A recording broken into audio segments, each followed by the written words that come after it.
इस वीडियो में मैं आपसे टोटल 4 क्वेश्चन हैं जो मैंने सेलेक्ट किए हैं आपसे बात करने के लिए, और अगर आप इस वीडियो को देखते हैं तो कम से कम आपके 40 पॉइंट क्लियर होंगे।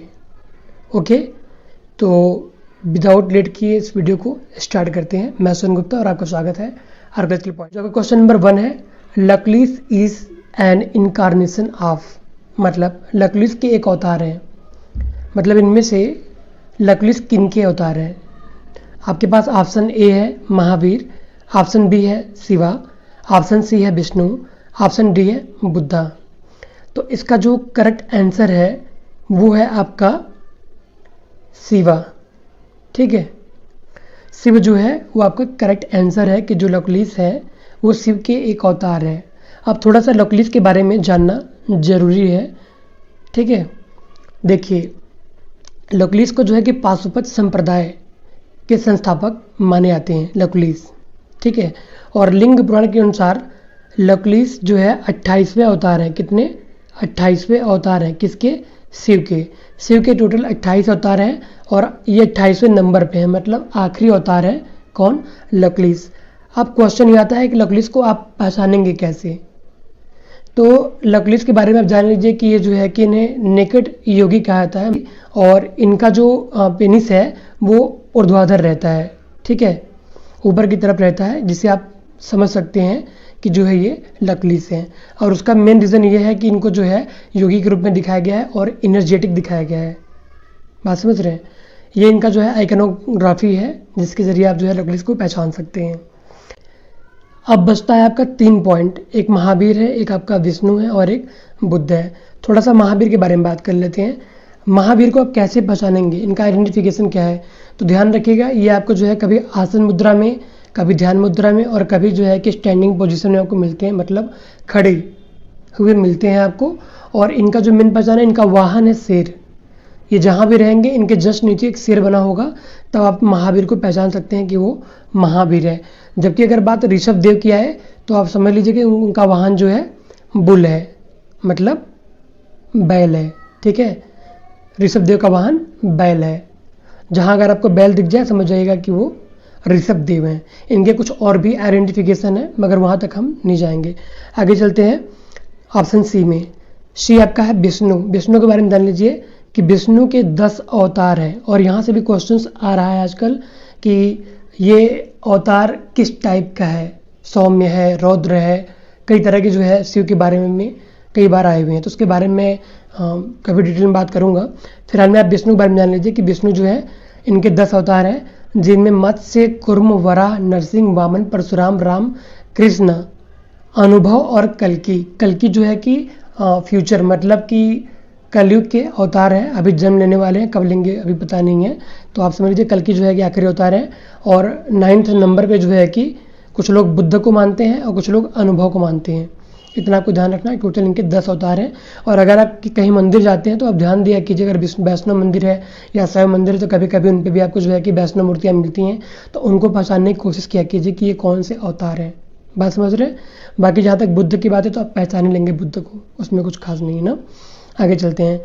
जो आपका क्वेश्चन नंबर 2 है, the Rummindei pillar of Ashoka is put up to the marks of Buddhas. मतलब मोटा मोटा समझ लीजिए आप कि अशोक का जो रुमिनदेही स्तंभ को बुद्ध की निम्न जीवन घटना से आवंटित किया गया था। मतलब कि जो रुमिनदेही अभिलेख है उसका इम्पोर्टेंस क्या है, एक लाइन में ये इसका मतलब यही है। ठीक है, और यहाँ से क्वेश्चंस कई बार आए हुए हैं, आप देख सकते हैं इंडियन एग्जाम का पेपर क्वेश्चन पेपर देखिएगा। इसमें ऑप्शन आपका है बर्थ से, मतलब जन्म से, एनलाइटमेंट मतलब ज्ञान प्राप्ति करने से, सी आपका है फर्स्ट सरमन मतलब प्रथम उपदेश देने से, डिमाइस मतलब शरीरांत होने से, मतलब उनका देहावसान होने से। ठीक है, तो इसमें आपका जो करेक्ट आंसर आपका हुआ है जन्म से, मतलब जो रुमिनदेही स्तंभ है वो गौतम बुद्ध के जन्म से संबंधित है। इतना आपको ध्यान रखना है। इसके बारे में कुछ जान लीजिए। नेपाल का एक गांव है जिसका नाम है पडरिया। ठीक है, यहाँ अशोक अपने शासन के 20वें वर्ष आया। कब आया? 20वें वर्ष आया। इसको ध्यान रखिएगा। यहाँ से क्वेश्चन बनता है किस वर्ष वो जो है कि लुम्बिनी गया था। और लुम्बिनी इसे जो है कि लुम्बिनी पिलर इंस्क्रिप्शन के नाम से भी जानते हैं, लुम्बिनी अभिलेख के नाम से भी जानते हैं। रुमिनदेही को इतना ध्यान रखिएगा, दोनों में कंफ्यूज मत होइएगा। और अपने शासन के जब वो 20वें वर्ष आता है तो यहाँ पे पूजा पाठ करवाता है और उसके बाद जो है एक स्तंभ गड़वाता है, ठीक है। और स्तंभ पर जो है एक घोड़े की मूर्ति रहती है, ध्यान रखिएगा।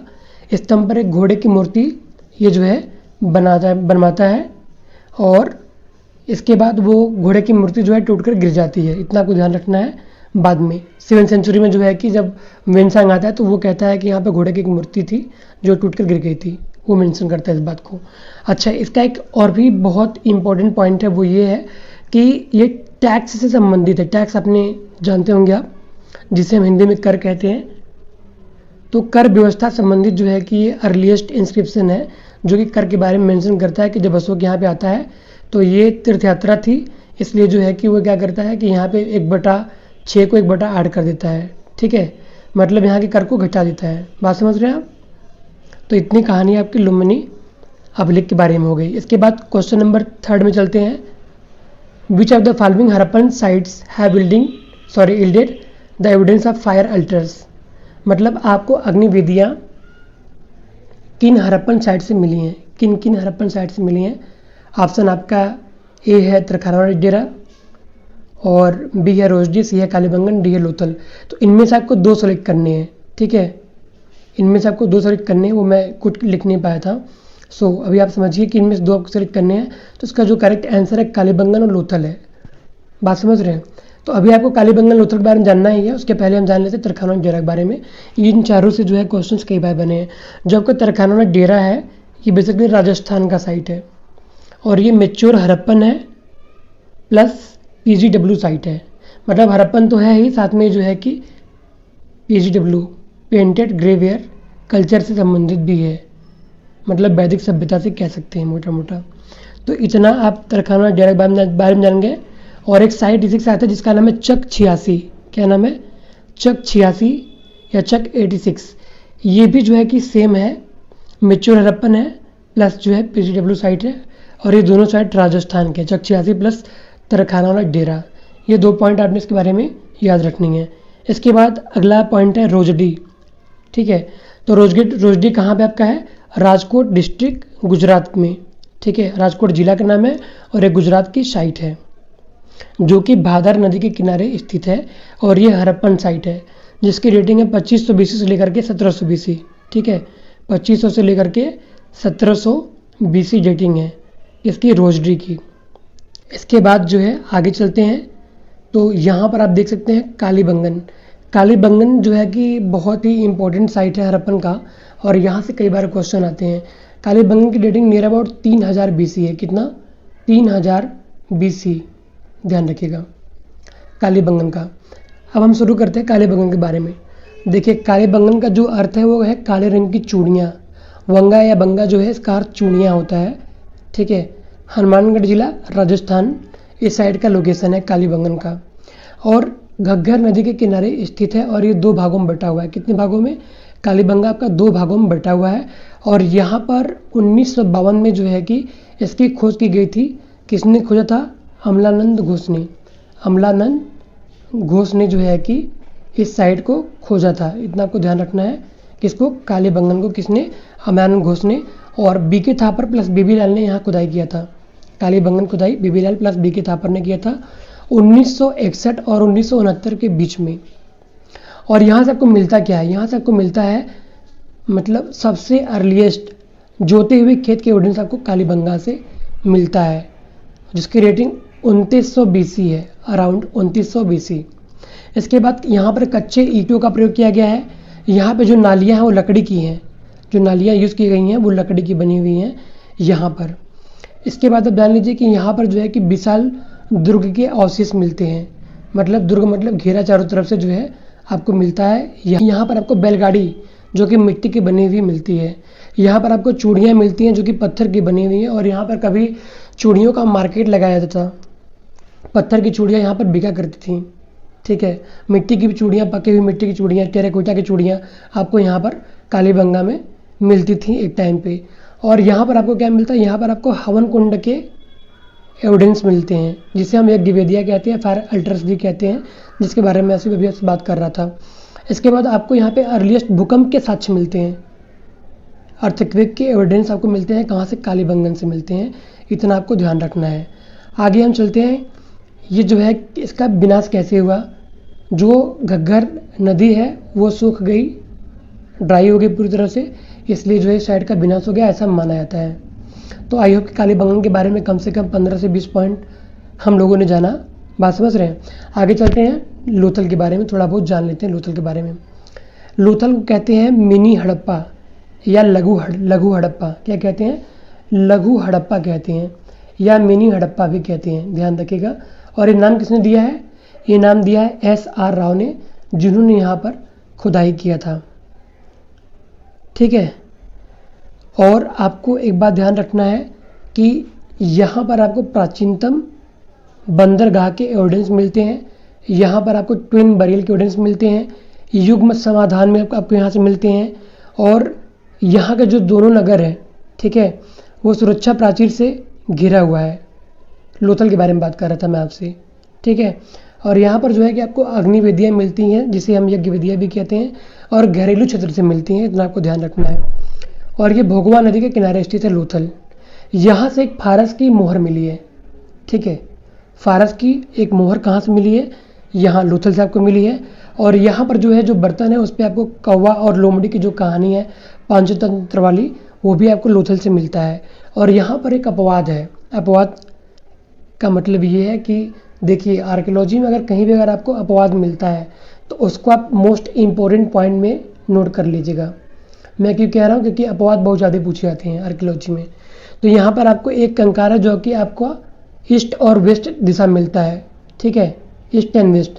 बाकी सब नॉर्थ एंड साउथ मिलते हैं, लेकिन एक कंकाल ऐसा है जो कि ईस्ट और वेस्ट में आपको मिलता है। कहाँ पर? लोथल में मिलता है। और यहाँ से आपको हाथी दांत का एक स्केल प्राप्त होता है। कहाँ से? लोथल से।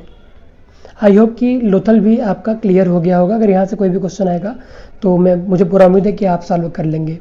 इसके बाद जो क्वेश्चन नंबर 4 है, Roman coins found from India were made of which of the following. मतलब जो रोमन कॉइन्स थे वो इंडिया में किन किन धातुओं के बनाए गए थे, इनमें से आपको कोई 3 सेलेक्ट करना है। ऑप्शन में आपका निकेल है, गोल्ड है, सिल्वर है, ब्रॉन्ज है। तो आपको ध्यान रखना है कि निकेल जो है, निकेल का यूज़ नहीं किया गया है।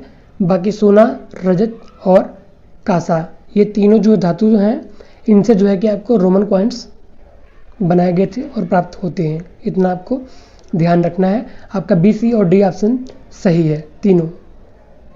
ओके, अब थोड़ा सा जान लीजिए, जो है एक साइट है जो कि रोमन ट्रेड के लिए बहुत फेमस है, आपने भी नाम सुना होगा, जिसका नाम है अरिकामेडू, जो कि किस नदी के किनारे स्थित है? जिंजी, ठीक है, जिंजी नाम की रिवर है, उसके किनारे स्थित है आपका अरिकामेडू। और मार्टिपर विलन ने 1945 में यहाँ पर खुदाई किया था, जो कि पांडिचेरी के पास में स्थित है, इतना आपको ध्यान रखना है।